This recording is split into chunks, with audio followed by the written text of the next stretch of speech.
Good afternoon, guys. My name is Monai Hall-Gregory. As the professor have told you all, I am out of town, and thankfully she graciously allowed me to do my presentation online and submit it via video.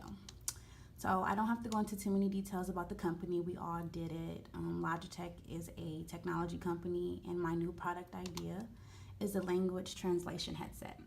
Essentially, the headset will allow users to speak into the microphone and the language will translate into the language of the receiver, and therefore allowing us to communicate with other countries and people across the world. So I did a little bit of background, and of course Logitech already sells headsets. So the product would have to basically include the component of language translation. That definitely leaves out a whole lot of steps with creating headsets. It just would need the software implemented to do the translation. I went over the steps that product implementation takes based on the reading. And of course, gate 0 is the product authorization gate. This would be the review process and involved whether the product is promising or not. Definitely the product is promising and interesting and definitely can produce success, but of course the cost will be an initial area of concern for me because we won't know until we start researching how much it would cost to implement the software.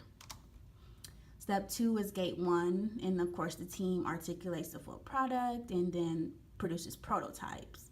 Again, we already have the headphones, so all we would have to do is come up with that software and produce that prototype. This could minimize costs by using a product we already have and just figuring out which one will be best. They do have a headset that includes a microphone already, of course, so it would just be that translation piece to implement into the prototype.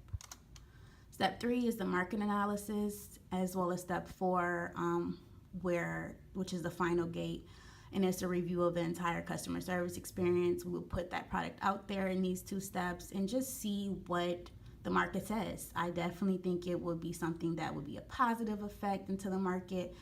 Who wouldn't want to be able to speak to someone in a different language without having to learn that language?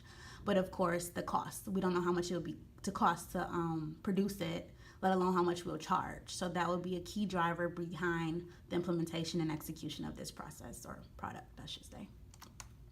Conclusion. As I said already, it is evident that this is a new innovative project and it is significant. It can produce an amazing amount of revenue and success, and that our key market could be businesses. You know, businesses would love to not have to hire someone who speaks a different language and include that extra pay just because they speak an extra language. That is something I wouldn't want to throw out the window. You know, I'm not downing learning another language. It's just that obviously the cost behind finding someone, and if you even find anyone, you know, paying for translators, stuff like that. This is a positive product, a significant innovative product, but the cost would be one of the big determinants on whether Logitech, or any company for that matter, could produce it. So thank you guys. I will be in class next week, and I do appreciate again any feedback and the professors for kindly definitely letting me do this project via email.